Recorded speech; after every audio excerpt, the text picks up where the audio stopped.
àqueles que amam a escola bíblica dominical, que nesta noite, nesta manhã ou nessa tarde estão assistindo este vídeo, escutando essa aula. Que o Senhor Jesus continue abençoando a cada um de vocês e que o Senhor nos ajude a compreender um pouco mais a Escritura Sagrada, tá certo? A vocês que estão vendo na sua tela aí, né, a foto da nossa revista da Escola Bíblica Dominical, primeira lição, né? Nós vamos falar nesse trimestre acerca do reino de Deus, o governo, o que Deus governa a família, o Deus que governa o mundo, enfim, pessoas que Deus usou através dos séculos para dar continuidade à célula máter da humanidade, que é a família, tá? Então, duas importantes mulheres na história de um povo. É bom lembrar que o livro de Ruth e Noemi já foi batido em várias lições. Uma das causas pelas quais eu critiquei essa lição foi isto, né? Porque nós já tivemos várias lições sobre isto, sobre esses mesmos temas aqui, esses mesmos assuntos. Eu tenho lições aqui antigas sobre esse tema, esse assunto, né? Enfim, vamos lá, né?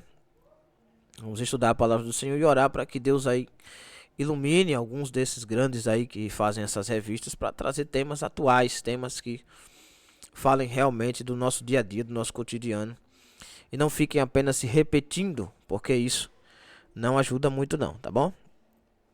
Mas a bem da verdade é que nós estamos aqui para aprender e quem faz a diferença na aula é o professor, tá bom? Texto áureo da Bíblia Sagrada, Ruth, capítulo 4, versículo 14. Então, as mulheres disseram a Noemi: Bendito seja o Senhor que não deixou hoje de te dar remidor, e seja o seu nome afamado em Israel. Bendito seja o Senhor que não deixou hoje de te dar remidor, e seja o seu nome afamado em Israel, ou engrandecido, né? Verdade prática, conhecidas ou anônimas, muitas mulheres foram fundamentais no plano divino da redenção da humanidade. Aí aqui eu tenho que bater palmas, adorar a Deus e agradecer pela iluminação que Deus trouxe ao pastor dessa lição. Aqui eu agradeço a Deus porque ele resgatou a palavra plano divino. Ele resgatou, ele trouxe de volta essa palavra plano que estava tão distante, tão longe dos nossos dias, mas longe mesmo. E eu sempre venho falando aqui que raramente as pessoas vão falar sobre o plano. Elas vivem mais de propósito, enfim. Mas o pastor Silas Queiroz, graças a Deus, ele foi iluminado por Deus para trazer esta palavra, plano divino da redenção da humanidade. Então nós vamos falar muito sobre a salvação aqui nesta lição. Esse é o ponto da lição, a salvação da humanidade.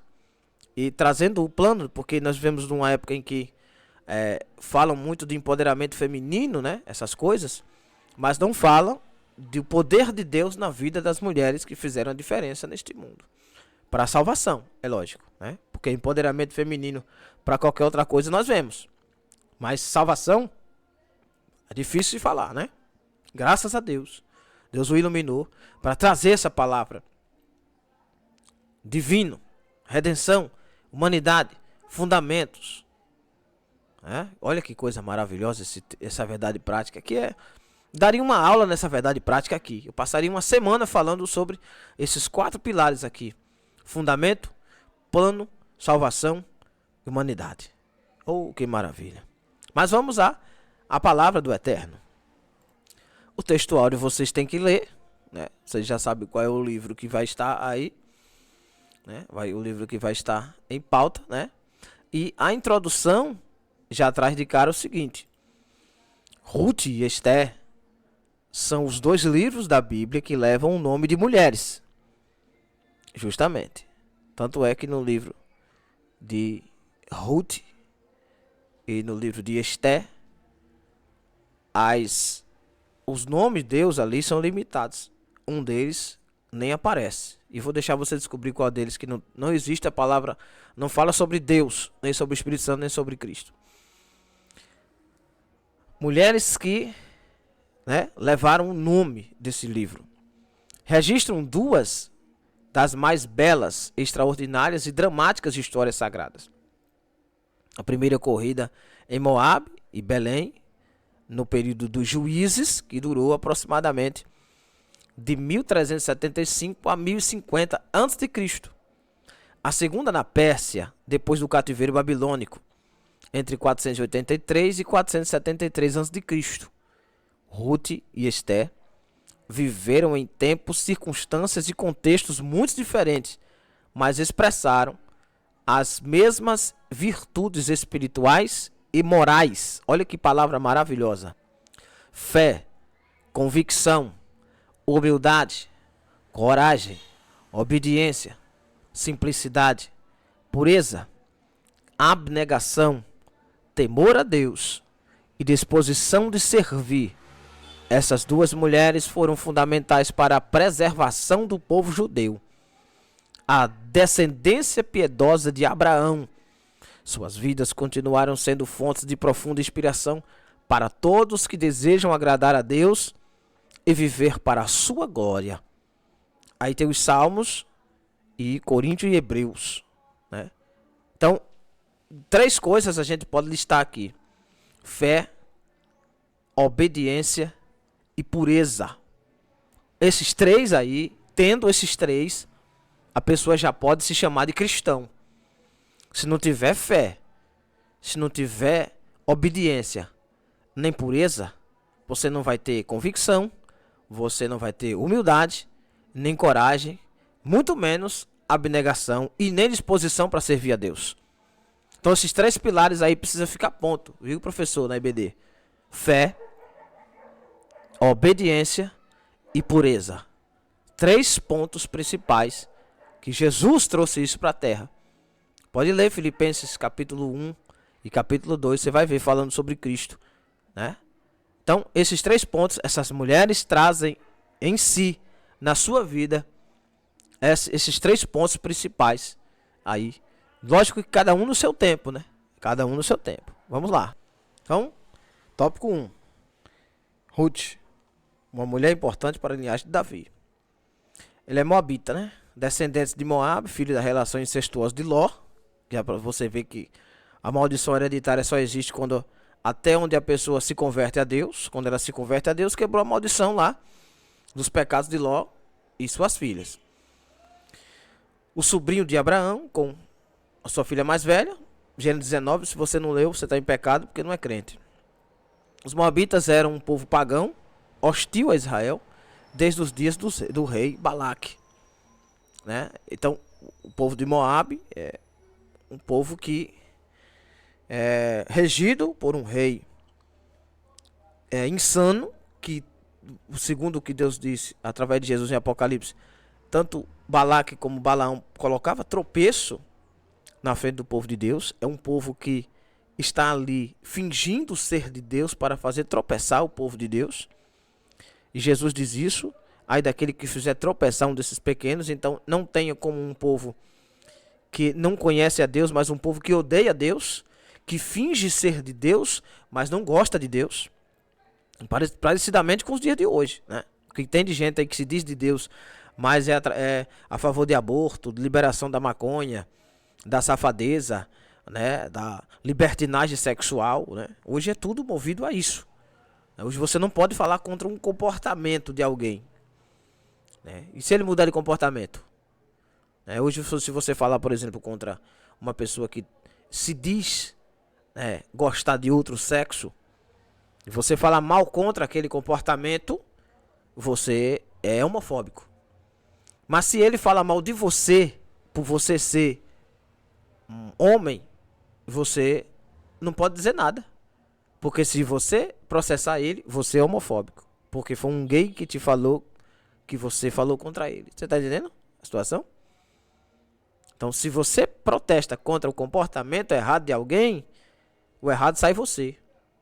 Porque você é errado em protestar contra o comportamento. Aí surge a pesquisa. 87% das pessoas são discriminadoras. E aí, de 87% são discriminadoras, o restante é o quê? São eles que praticam. Aí, eles dizem que eu tenho que ficar com os 17, 20 ou 30% deles. Eu não posso ir como a maioria do mundo pensa. Eu tenho que ir como a minoria pensa. Mas essa minoria impõe a você o que você pode falar, o que você não pode falar. Era isto. Quando Balaão recebe de Balaque a chamada para ir amaldiçoar o povo de Deus, para retirar a promessa que Deus tinha dado a Abraão, a Isaque e a Jacó. Quando Balaque e Balaão se unem para fazer isso, Deus diz, vá, pode ir, fica à vontade, vá lá e suba. Quando você chegar lá eu mudo tudo, eu mudarei tudo. Quando ele sobe para amaldiçoar, Deus vai e transforma, diz, ó, não dá para amaldiçoar aquilo que Deus já abençoou. Não adianta, você pode tentar o que for contra a família, contra o projeto de Deus, contra a bênção de Deus, contra a promessa de Deus. Você vai tentar de todo jeito, vai criar leis, vai criar normas, vai criar regra. Porque Balaão e Balaque inventaram uma lei, criaram uma lei. Qual era a lei? Proibir a bênção de Deus sobre o povo. Como? Aí Deus chega em cima do monte e diz, pode subir, quando chegar lá eu mudo tudo. Quando Balaão vai amaldiçoar, Deus toma a boca de Balaão e diz, não se pode amaldiçoar aquilo que Deus já abençoou. Eita, que maravilha. Porque contra Jacó não há encantamento e contra Israel não há adivinhação. Veja, o que Balaão e Balaque foram fazer foi bruxaria, satanismo. Não era profecia, tá? Eles estavam envolvidos com as obras das trevas. E Jesus disse isso em Apocalipse, eu tenho contra ti uma coisa, que vocês toleram tanto Jezabel quanto Balaão, que colocava tropeço na frente do povo de Deus. Então, essa bruxaria espiritual ainda existe. Pessoas que se dizem ser cristãs, que estão no nosso meio, aliadas a falsos profetas, mentirosos, charlatões descarados, profetizam contra o povo de Deus, fingindo ser de Deus. Mas haverá um dia em que eles vão pagar. Habitavam a leste do Mar Morto, a atual Jordânia. Eram dados à idolatria e imoralidade sexual, já acabei de dizer. Pertencendo a este povo, era de todo improvável que Ruth fizesse o quê? Uma aliança com Deus, né? É quase improvável isso acontecer. Mas Deus não fez isso com Abraão? Que ela fizesse parte da linhagem de Deus, ou de Deus através da família de Davi, família do qual viria o Messias, o Salvador do mundo, quer dizer, de uma mistura de idolatria. Como é que surgiria o Cristo daquela família? Né? Mas os caminhos de Deus são mais altos que os nossos. Estão muito acima da nossa compreensão. O texto de Isaías 55:8 não é isso aí, tá? Lê Isaías 55, você vai ver que não é disso que Deus está falando lá. Mas beleza, a referência é essa, mas não é nesse contexto, tá bom? Aqui vocês fiquem atentos. Porque o que Deus reclama lá com Isaías 55 é o seguinte, buscar-me-eis, vocês vão me buscar o Senhor quando se pode achar, invocar que está perto, tal. Aí ele diz, olha, vocês estão desviados. Os pensamentos de vocês não são os meus. O plano de vocês não é o meu. Veja, não é que Deus tem algo a mais, é que eles estão fora dos planos. Tá certo? E aí o texto que ele está tentando explicar aqui é isso. O povo que estava fora do plano de Deus, Deus coloca eles dentro do plano para que eles entendam que o plano de Deus é acima do deles, maior do que o deles. Então, esse texto de Isaías 55 está falando do povo desviado da casa de Israel. Não cabe nesse povo que vai entrar na linhagem aqui, tá certo? É uma reclamação de Deus para o povo de Israel. Tanto quanto Romanos falando para a carta aos Romanos, agora já chega um pouco mais perto, porque eles já conheciam a palavra, tá? Eles têm que se enquadrar no que Deus tem para eles. Tá bom? Então fica essa observação aqui, leia o texto todo, essas referências que tem aí para você ler, não é para você pular não. Tá bom? Ele é soberano, Jó 42:2. Pensei eu que tudo pode, nos seus pensamentos pode ser impedido, tal, beleza. Faz do improvável provável e do impossível possível quando cremos nele. E quando não cremos também, mas ele faz. Né? Isso aí não tem nada a ver com fé não. Aqui tem a vontade dele. E o tememos e obedecemos sem impor-lhe qualquer condição, né? Isso aí é verdade. Deus só pode fazer na minha vida se eu temer a ele. Mas quando eu, por exemplo, se eu perder a fé em Deus, Deus continuará Deus. E Deus ainda pode fazer por mim. Tá certo? Veja bem. Por exemplo, Jesus chega lá no tanque de Betesda, ele pergunta, você quer ficar são? O cara não disse que tem fé. Se dependesse da fé dele, ele não disse, você tem fé que eu faça? A alguns ele disse, você tem fé que eu faça? Você acredita que eu faço? E o outro diz assim, sim, Senhor, eu acredito. O Senhor pode fazer, se o Senhor quiser. Mateus 8, você pode me tornar limpo se o Senhor quiser. Ao pai daquele menino lunático, ele diz, aumenta-nos a fé. Ajuda na incredulidade, enfim. Mas existem momentos em que Deus diz assim, vou fazer, acabou. Porque se Lázaro depende da fé de Marta e Maria para ele ressuscitar naquele dia, estava rodado. Porque Marta estava pensando na ressurreição do último dia, que não é nem para os justos, é para os ímpios. Mas beleza, vamos lá. Então a questão da fé aqui é crer nele, temer, obedecer para que Deus transforme a vida. Eu hoje, depois de crente, muita coisa acontece na minha vida por obra e graça do Divino Espírito Santo e não por fé minha, senão seria obras, seria vontade minha própria. Mas ele explica no início, ele é soberano. Tá? Para você, meu irmão, para você entender, o pastor aqui, esse pastor é pós-graduado, meu filho. Né? O pastor que eu estou falando é o da lição. Né? Silas Queiroz não é qualquer um, não. Você tem que ir descortinando. Você tem que entender o que ele está falando por trás. Não vá no bambo, não, que você se perde. Ele está explicando por trás. Por trás de cada texto desse aqui tem um contexto grandioso. Muitos professores vão passar mal aqui nessa lição, porque nessa revista inteira. Tá certo? Porque precisam ler um pouco mais a Bíblia. Aí vocês vão... Dessa vez eu quero ver como vai ser a EBD de vocês. Mas vamos lá. A família belemita, né? A história de Ruth muda a partir do seu ingresso em uma piedosa família de Belém de Judá. Peregrinava nos campos de Moabe por causa da fome que assolava a terra de Israel. Era Elimeleque, sua mulher Noemi, os filhos Malom e Quilion. Depois de algum tempo na terra dos Moabitas, Elimeleque morre, ficando Noemi na companhia de seus 2 filhos. Ruth se casou com Malom, o mais velho deles. Afinal de quase 10 anos, também Malom e seu irmão Quilion morreram, né? Viúva e sem filhos, Noemi decide voltar a Belém. Faltou a craseada aqui. Motivada pela notícia de que a fome havia cessado em sua terra. Então a alegria dela é voltar para casa porque Belém tem pão, né? Embora pudesse permanecer em Moabe, decidiu órfã, né? Viúva de Quilion, Ruth, escolhe ir com sua sogra Noemi, né? Órfã decidiu voltar, né? Decidiu permanecer em casa, né?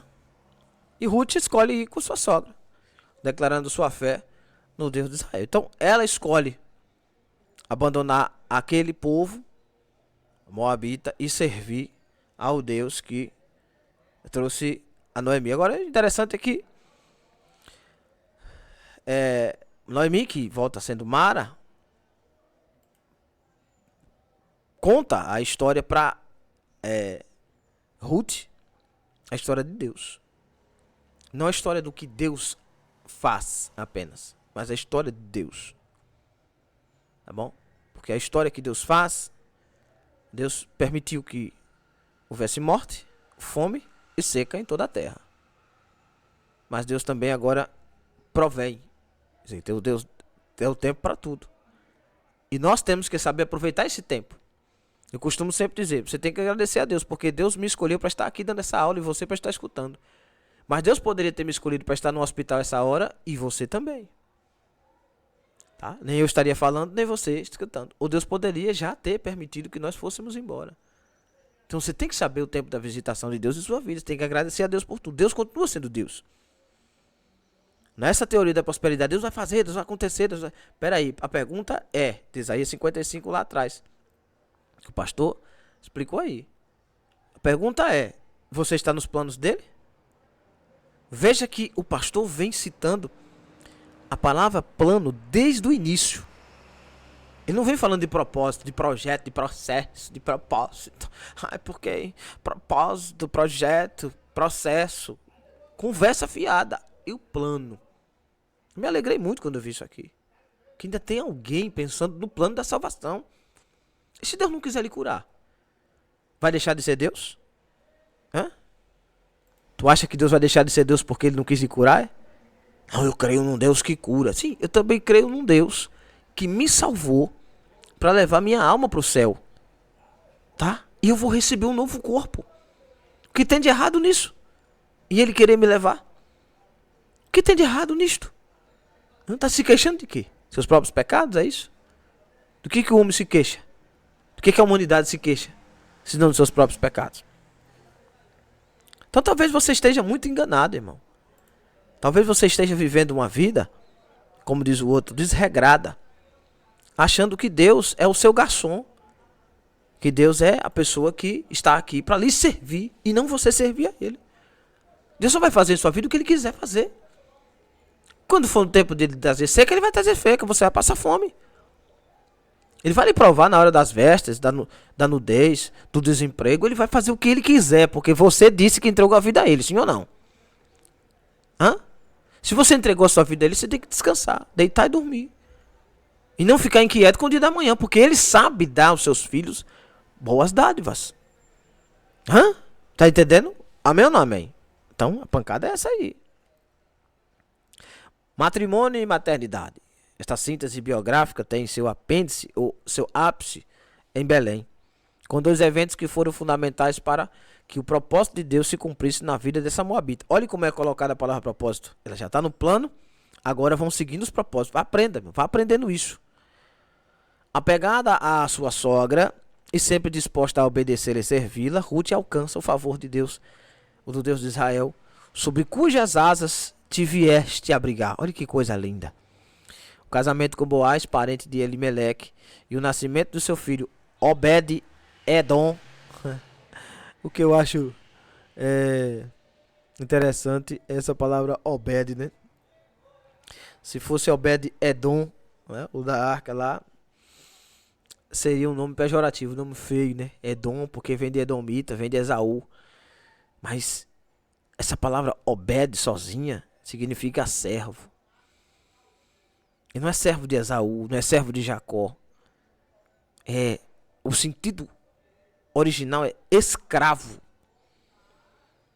Agora veja, o que se diz Obed vai casar com uma mulher que aparentemente está presa numa situação. Então o servo vai libertar uma serva. Olha que coisa linda.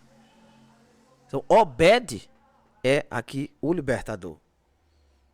E é uma tipologia de Cristo. Porque esta mulher vai entrar na linhagem de Cristo. Cristo se esvazia de si mesmo, Filipenses 2. E se torna servo. E servo obediente. Obediente até a morte e morte de cruz. Veja. A igreja que aparentemente foi resgatada agora, que estava presa, perdida. Agora ela vem chegando para perto. E ela conhece o seu esposo. E através do seu esposo, que ela não merecia,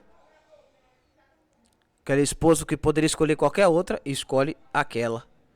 E resgata-a. E lhe dá tudo o que ela precisa. E através dela, a sua sogra, mãe, entra também na linhagem. Família. Plano de Deus para a salvação de toda a família. E a glória desta última casa será maior do que a da primeira. Porque na primeira houve problemas, houve dificuldades, houve desistência, houve opiniões humanas ali. Malom, Quilion, Elimeleque decidem sair dali para ir para outra terra por não escutar os conselhos de Deus através da vida de Abraão, Isaac e Jacó. Não desça ao Egito sem permissão. Eles voltam lá para a terra moabita. Mas agora não. Agora o servo Obed é obediente a Deus. E não vai fazer nada sem que Deus lhe permita, lhe mande. Então agora ela está segura. Sob cujas asas te vieste abrigar. As asas de Deus, do Salmo 91. Porque somente aquele que habita no esconderijo do Altíssimo. Esse pode descansar à sombra do Onipotente. Gravei uma aula aí, você vai assistir, sobre o Salmo 91, a não ser que você não queira. Mas vai aprendendo. Então, agora sim, ela vai fazer parte daquela linhagem que vai chegar o Cristo. Tá certo? Esse é o tópico 3. Veja o finalzinho. A linhagem direta de Davi, né? De quem foi bisavô e integrante da genealogia de Jesus. Você vai ver na genealogia, né? Mateus 1 e Lucas 3. Honrar o casamento e a geração dos filhos traz a bênção de Deus para muitas gerações. O plano de Deus é este, que Obed tenha filhos em casa, em Belém, Belém, terra do pão, casa onde Jesus vai nascer, casa onde Maria, a escolhida, vai estar, casa onde José vai receber a visita do anjo, casa onde Jesus, o Salvador do mundo, nasce e que os anjos do céu vão fazer festa. Então, o ter filhos, a maternidade, é dar continuação à linhagem que Deus planejou para a família. Tá? Então, casamento só existe nesse ponto aí. Casamento é, primeiro, adorar a Deus juntamente com sua esposa, porque no ato sexual em que os dois estão coabitando, eles juntos estão adorando a Deus. Aquele momento é o único momento em que os dois adoram a Deus juntos. Não é só na igreja. O momento na igreja são duas pessoas distintas adorando. Duas pessoas distintas. Eu adoro do meu jeito, minha esposa de outro. Cada um tem o seu jeito. Mas no momento do ato sexual, estamos dois entrelaçados, um junto ao outro, literalmente. Ali nós adoramos a Deus juntos. Então, a maternidade, o ato sexual, o conjugal, o espaço físico entre o homem e a mulher no leito, não é só sexo. Não é só sexo. É ali o único momento em que Deus recebe a nossa adoração em espírito e em verdade junto. Naquele momento nós somos um só, uma carne só. E ali Deus é glorificado. E quando nasce um fruto dessa intensidade carnal, moral, espiritual, honrosa, benevolente, quando nasce um fruto disto, é prazeroso demais para Deus. Tá? Então isso é casamento. Fora disto, é só fornicação. Mesmo os que dizem ser casais, se não há consentimento, naquele momento, é fornicação. Está em pecado. Deve haver o consentimento mútuo entre os dois. O leito sem mácula. Aprendeu? Tópico 2. De Belém para Suzã, né? Cerca de 5 séculos depois de Ruth, a Bíblia nos apresenta outra mulher notável, Esther, também usada providencialmente por Deus para a apresentação do povo de Israel. Filha de Abiail, né? Tio de Mardoqueu ou Mordecai. Esther é judia, órfã de pai e mãe, foi criada pelo primo Mardoqueu. Seu nome hebraico era Hadassa ou Adassa, que significa murta. Murta é aquela planta favorita do mundo antigo, de folhas perfumadas e flores brancas, né? Meio rosada, né? Perfumada, rosada, né? Usadas para perfumar ambientes e fazer grinaldas para os nobres nos banquetes. Já o nome persa, Esther, Stara, né? Significa estrela. Esther fazia parte da geração dos judeus nascidos no cativeiro. Conforme Isaías e Jeremias haviam profetizado, o fim do cativeiro babilônico foi declarado por Ciro, rei da Pérsia, no ano 538 a.C. No entanto, a maioria dos judeus permaneceu na Babilônia sob domínio persa. Veja, são improváveis, né? Primeira lá, tem um tumulto com sua família, ela perde tudo e Deus coloca ela na linhagem de Cristo. A segunda, ela nasce, cresce, perde toda a sua família, é criada pelos outros, num mundo, por assim dizer, cativeirista, cativo, um mundo escravo, num mundo onde a pessoa poderia usar de subterfúgio para cometer qualquer tipo de crime, mas ela decide servir a Deus, se torna realmente uma estrela, né? E essa estrela aqui do mundo persa, a mudança da estrela, dos elementos. Veja, a pessoa é uma estrela, coisa que está distante, que é longe, que brilha acima dos outros.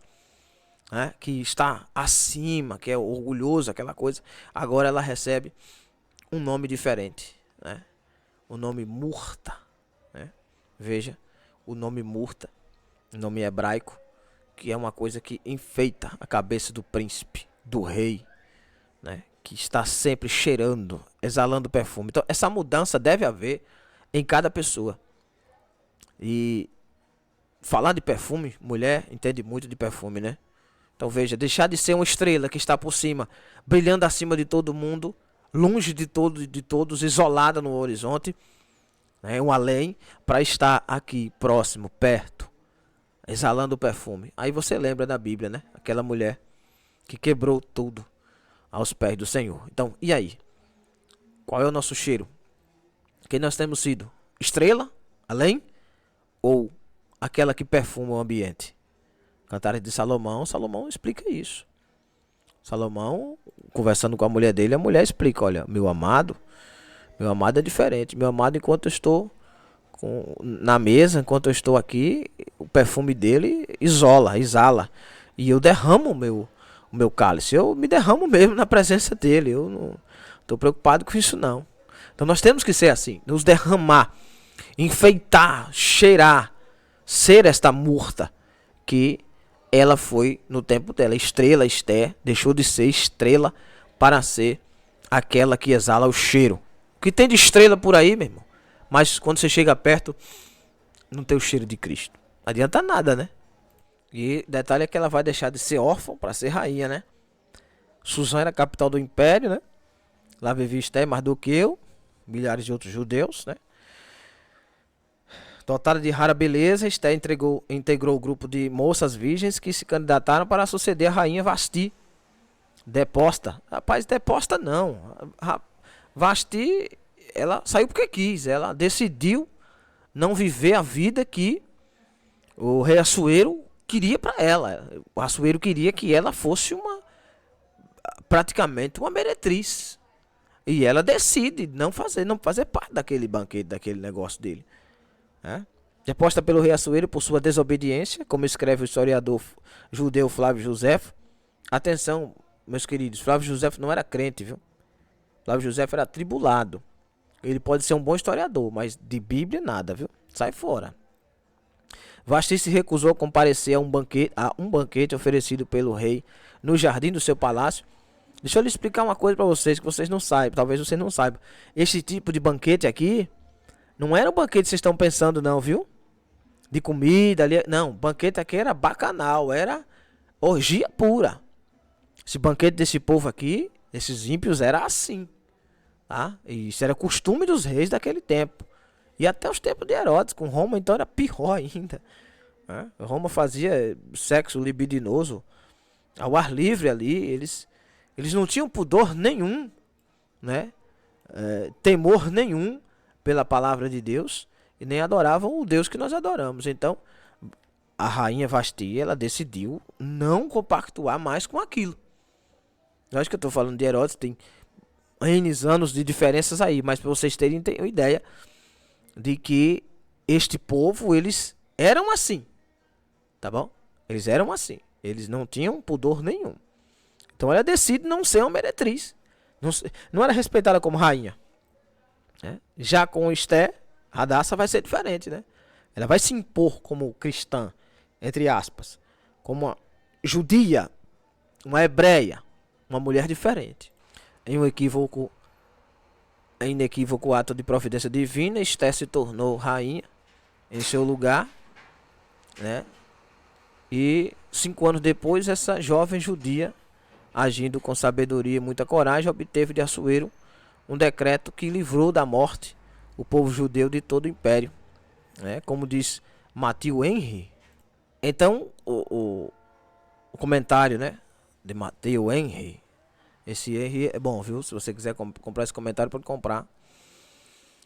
Ainda que o nome de Deus não se encontre no livro de Esther, né, aí entre colchetes aí, né, o mesmo não se pode dizer de sua mão, guiando minuciosamente os fatos que culminaram na libertação do seu povo. Quer dizer, não está escrito o nome de Deus ali. Mas atuando por trás, você percebe Deus. Por exemplo, nos nomes você observa Deus nos nomes das pessoas. Você observa o modo com que a história está sendo produzida, conduzida. Você percebe, por exemplo, as pessoas orando. Você percebe as pessoas jejuando. Você percebe as pessoas pedindo intercessão. A própria rainha pede intercessão, pede jejum, pano de saco, humilhação. E humilhação a quem? Ao próprio Deus. Então, pela intervenção divina e por um problema que aconteceu lá no palácio, Deus é especialista em criar oportunidades maravilhosas e criou esta oportunidade para que esta órfã agora tome conta de todo mundo. E só quem foi órfão, só quem passou pelas suas dificuldades na vida sabe cuidar daquele que é desamparado. E não tinha como dar errado. Essa mulher que foi amparada por uma família agora vai ser a mulher que vai ajudar a guiar a nação de Israel. Que coisa maravilhosa, né, irmãos? Aí em continuação você vê no campo ou no palácio, assim como Ruth e Esther é um exemplo, ou são, né? Deveria ser, né? Esther é um exemplo inspirativo do quanto valem a fidelidade e a confiança em Deus. Seja qual for o contexto em que vivamos, os princípios divinos são absolutos e imutáveis, suficientes para orientar nossa conduta em qualquer tempo e lugar. O que ele está explicando é o seguinte, que uma pessoa viveu muito bem nos campos, outra pessoa viveu muito bem nos palácios. E quem faz o lugar somos nós. Nós é que sabemos o que nós devemos fazer da nossa vida, tá certo? As chances que Deus nos dá. Tanto vem chances para quem mora embaixo, na lama, né? Quanto para quem mora em cima no palácio. Tanto para quem mora no campo, quanto para quem mora na cidade.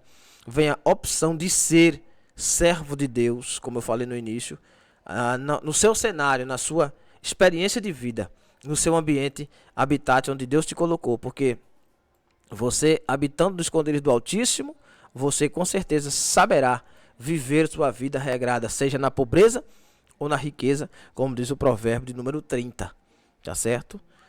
Então você precisa aprender isto. A questão não está no ambiente, mas em quem está comigo naquele ambiente. Amém ou não amém? Então, encerrando a nossa lição de hoje, nós temos o último tópico. Protagonismo feminino, aqui daria uma lição.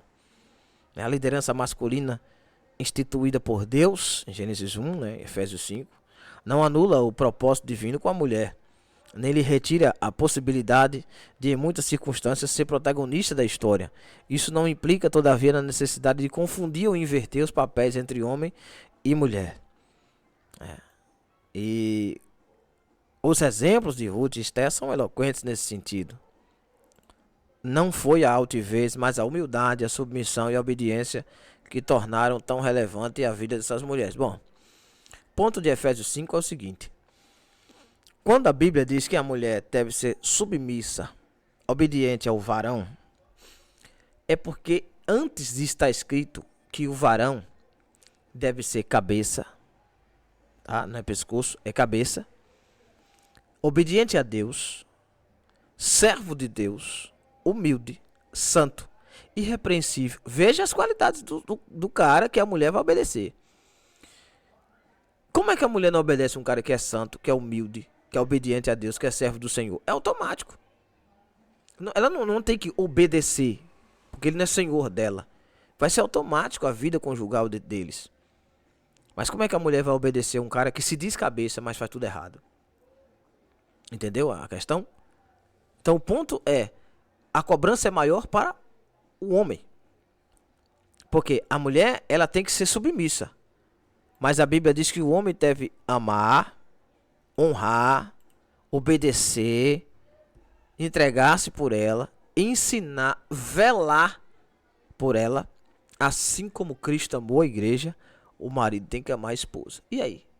E aí, homens, varões de guerra? Tem sido assim? Não? Você só lembra da palavra submissão, né, das mulheres, né? Só isso, é? E manter a casa, e prover a casa, e guiar bem os filhos, e buscar a Deus pela esposa e pela família. Isso é o equilíbrio, isso é a mudança, isso é santo. Isso aí você não vê. Você só vê a obediência. A mulher não tem como obedecer a alguém que não obedece a Deus. Que diz, faço o que eu digo, mas não faço o que eu faço. A mulher não tem a obrigação de obedecer fariseu. Mas se você é santo, é homem de Deus, é cheio do Espírito Santo. Ah, meu irmão, se sua conivência, se sua vida é conivente em casa e fora, meu irmão, não se preocupe não.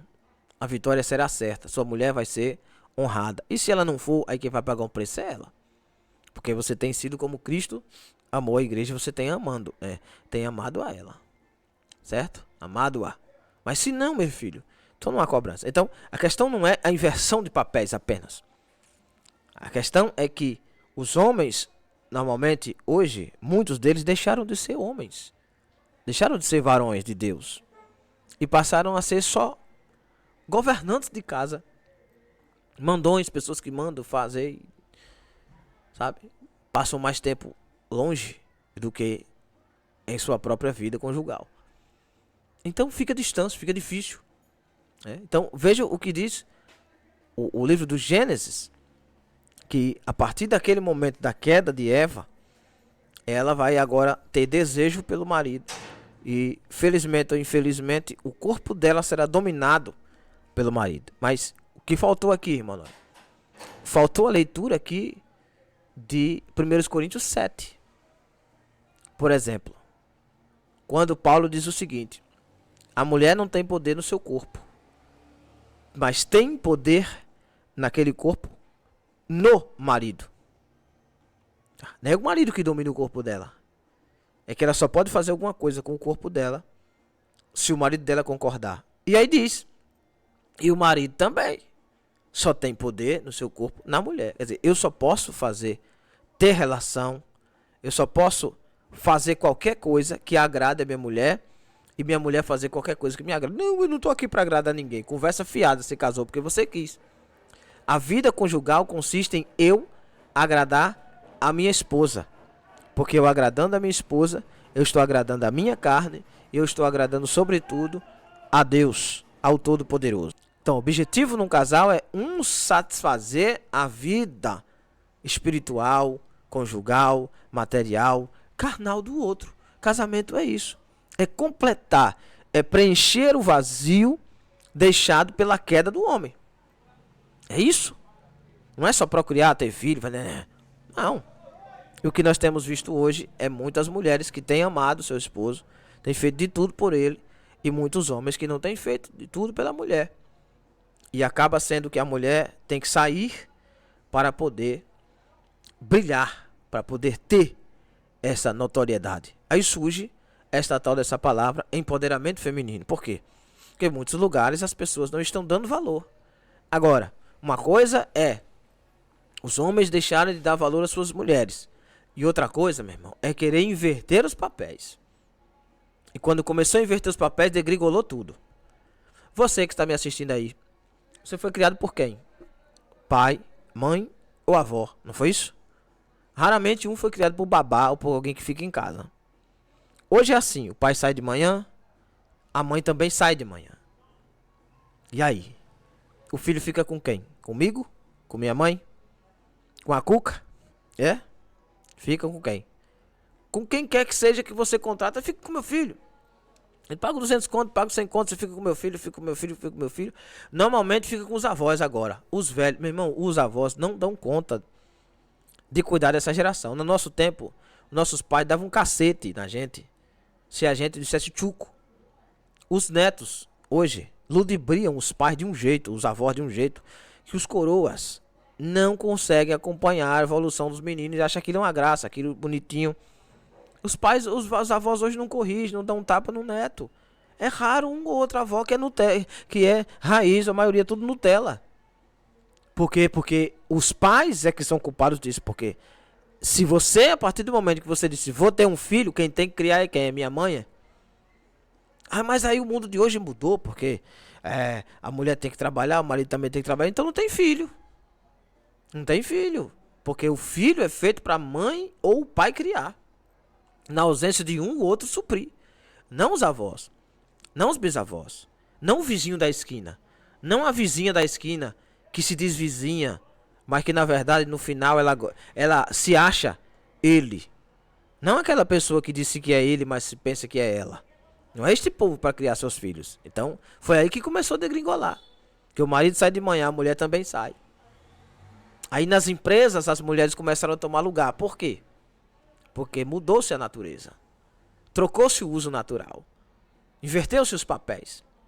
Não estou dizendo com isso que as mulheres não devem ser. Lógico que as mulheres devem crescer, devem ser donas de empresa, presidentes da república, ou como disse Dilma, presidenta da república, do raio que o parta. Sempre houve. Normalmente as mulheres da Bíblia eram pessoas acima do seu nível intelectual, material e físico. Mas um monte de boca aberta aí não sabe disso. Fica, porque a família patriarcal é uma família misógina. Misógina o quê? Cabra safado. Você sabe quem foi Ruth? Não sabe, né? Você sabe quem foi Esther? Não sabe, né? Só tem líderes na Bíblia. Só tem mulheres que lideraram top, meu irmão. Você sabe o que é Eva? Sabe quem é a mulher de Abraão, Sara? Você tem noção do que é isso? Ser a mulher de Noé? Hein? Você não tem noção disso.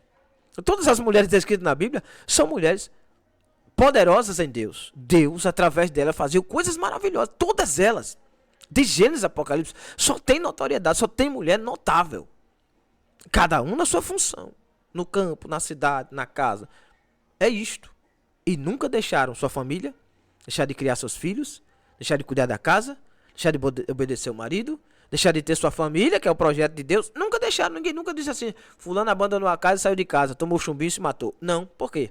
Porque não havia essa cobrança. A obrigação do mantenedor era do varão. O varão tinha que sair, manter a casa, trazer, velar. E a mulher, naquilo que o marido fazia, ajudava ele. Mas veja, quando foi que você viu uma família sentar e planejar e dizer, olha, nós vamos casar, nós vamos namorar, noivar, construir nossa casa, casar, você vai ser professor, eu vou ser professora, nós vamos criar um filho tal dia, assim, assim, assim, assim, nós vamos ensinar em casa nosso filho, e nós vamos, todos os cultos vamos estar na igreja, nós vamos no cinema, nós vamos no teatro, nós vamos... Você não vê isso. Você não vê isso. Você vê, vamos ter um filho, bora. E vamos deixar com quem? Depois de ver isso. E aí começa. Aí o filho gasta, aí a mulher também tem que se esforçar para sair de casa cedo, para começar a trabalhar. E aquele peso, e ela acha que está sendo empoderada, ela está sendo escrava. Quando ela chegar em casa, os pratinhos estão lá para ela lavar, sim ou não? A roupa para dobrar, para passar, a correria de menino. Alguns ainda tem que levar no colégio, buscar do colégio, levar no colégio, buscar no colégio. Tudo é ela, reunião é ela, é isso e aquilo. Você acha que melhorou? Ou piorou? Pare para pensar. Né? Então, esse protagonismo feminino de hoje não existe. Né? Isso aí não influi nem contribui, meu filho. Tem que repensar isso aí. Repensar. Ajudar a mulher. Olha, você vai ter um curso, você vai ter uma profissão. Você vai trabalhar para você. Mas não porque você é obrigado a manter a casa, nem trazer comida para dentro de casa. Não. Para que você tenha um alívio a mais. Você se sinta feliz por isso. Você se sinta útil nisso. Mas não por cobrança. Não porque tem uma conta para pagar. Não. O cabeça tem que se virar para pagar as contas. Você casou. Você tirou ela dentro da casa dela. Você trouxe para cá. Com o compromisso de você ser o cabeça. Ela não tem obrigação nenhuma de fazer isso. Se ela quiser te ajudar. Se ela quiser te ajudar. Mas no dia que começar a ser cobrança. No dia que o varão chegar em casa e dizer assim. Você também tem que pagar. Epa. Acabou. Você não é mais cabeça. Tu é pescoço, cauda. Qualquer coisa dessa aí. Porque você é o mantenedor da casa. Essa é a família. Então uma mulher vai ficar feliz quando o marido mantém a casa. Trabalha, compra suas coisas, seu carro, sua moto, conquista. E ela trabalha para comprar suas coisinhas. Né? Para se perfumar, para se arrumar. Para sair, para ficar bem vestida, para ir pro culto. E ele ainda tem a obrigação de investir nela. Botar um cabelo, uma unha, uma coisa. Perfume bonito, caro, sair, viajar, passear. Aquele dinheiro dela não é obrigação dela trazer para casa. Não, senhor. Tá entendendo? A situação é essa. Tá certo? Então deve-se pensar, se conversar. Eu fico triste porque muitas igrejas nem ensinam isso. Não, é assim mesmo. É o mundo de hoje. É o mundo de hoje não, pai. Tá errado. Biblicamente falando, tá errado. E o povo só não segue a Bíblia, só não, ficou no tempo passado. O Salmo 91 também ficou no tempo passado, viu? Não tem proteção nenhuma pra você. O Salmo 23 também ficou no passado, não tem nada de providência pra você. As bênçãos de Abraão ficou no passado, viu? Dízimos, ofertas, ficou tudo no passado, tá certo? A partir daqui pra frente. Ninguém diz isso. Não, não quero proteção, não quero isso, não quero aquilo. Não, todo mundo quer a bênção de Abraão, mas não quer viver como Abraão viveu. Não é isso? Então, cumpridos os papais, Noemi dá tempo, dá testemunho de Ruth, que ela cumpriu sua função de esposa, capítulo 1, versículo 8. Seu extraordinário relacionamento com a sogra nos permite outra conclusão. Ambas eram mulheres sábias que conheciam bem seus papéis, o que é fundamental para uma convivência em família, boa convivência em família, inclusive entre nora e sogra. Aí já é outros 500, né? Então a educação familiar não foi apenas a beleza de Esté que lhe fez ser escolhida como rainha, mas também sua humildade, seu bom comportamento no palácio. Apesar de órfã, Esté havia recebido uma boa educação de Mardoqueu, o que devotava a obediência, né? E profundo respeito. É no lar que somos forjados para os grandes desafios da vida. Então, conclusão, eu deixo com você, tá certo? Deus continua usando mulheres para cumprir seus propósitos. Algumas se tornam conhecidas e têm nomes registrados na história, como Ruth e Esté. Outras, como mulher de Noé, eu falei agora há pouco, vivem a vida toda no anonimato, mas nem por isso deixam de ser importantes. O que seria do patriarca sem sua companheira fiel ao seu lado, enquanto cumpria a missão divina que recebera? No reino de Deus, seja homem, seja mulher, o que importa não é o quanto a pessoa aparece, pois o Senhor olha para o coração. Amém? Até a próxima lição. Espero que tenham aprendido alguma coisa ou acrescentado aí.